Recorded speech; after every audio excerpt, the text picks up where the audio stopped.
Hello everybody and welcome to day 14 of 30 Days of Godzilla. Today we're going to be taking a look at the 14th entry in the series, Godzilla vs. Mechagodzilla, also released in America as both Godzilla vs. the Bionic Monster and Godzilla vs. the Cosmic Monster.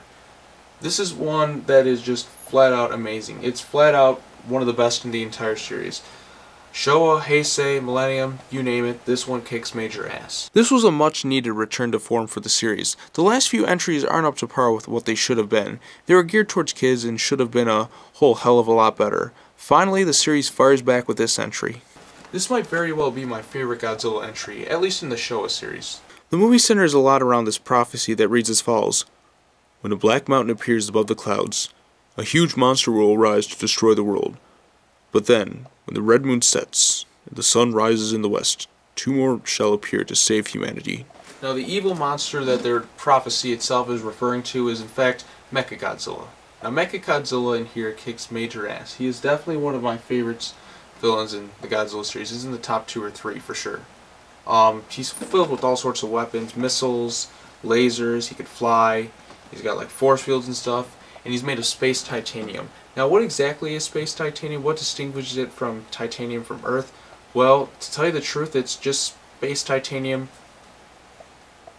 Titanium that is from space. That's it. Just titanium from space. It sounds cooler.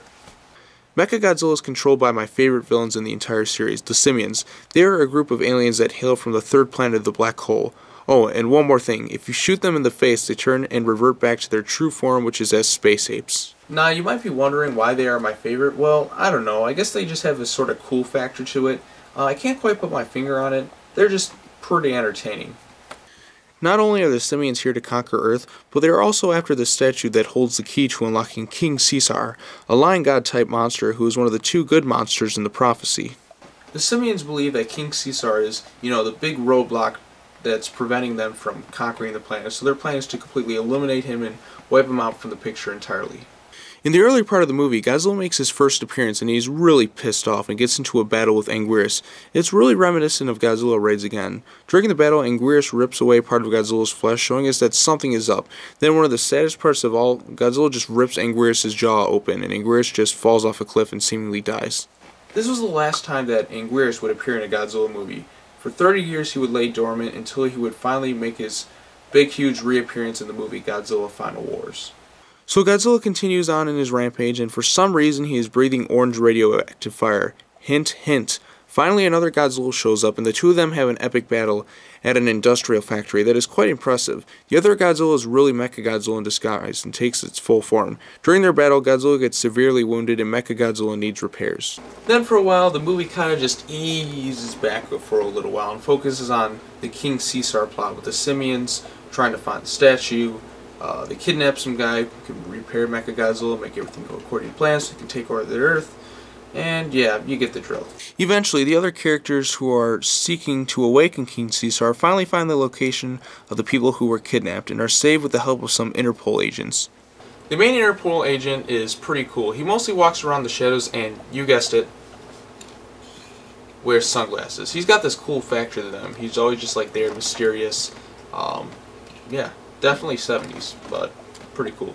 Anyways, the characters who are trying to awaken King Caesar find out that they need to go to this Azumi Castle place in order to discover the location of King Caesar. And before I go on, I just wanted to point out that I hate this old guy right here. He's always blaming everybody for all the troubles, even though most of the people are trying to just help. Anyways, they discovered the location of King Caesar, but it turns out he's a really lazy ass, or he's really picky. He needs people to wipe his ass for him, basically.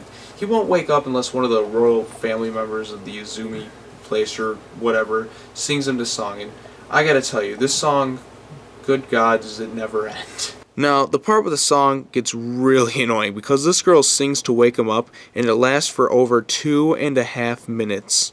It just never seems to fucking end. It goes on for what seems like an eternity. Anyways, so King Lazyass wakes up and starts to fight Mechagodzilla. The 2 of them have a good little battle, but King Caesar is easily no match for Mechagodzilla. Then Godzilla shows up making one of his most amazing appearances ever. I mean, he reveals himself to be like the second monster in the prophecy or whatever.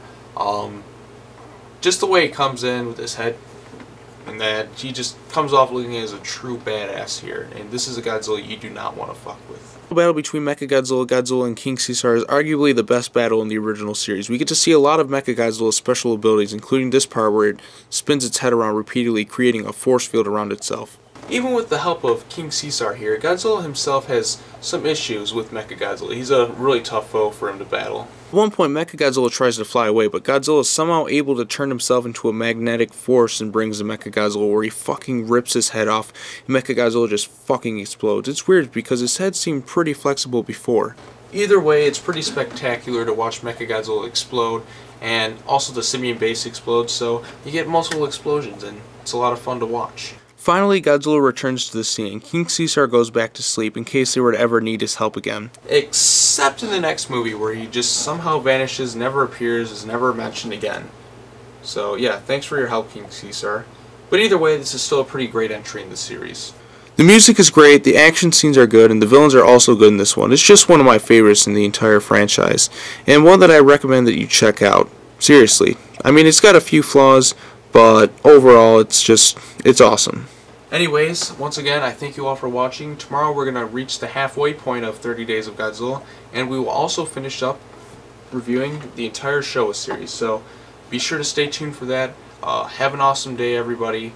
Thank you for watching, and take care. Halfway there. About almost halfway there. Take care. Bye-bye.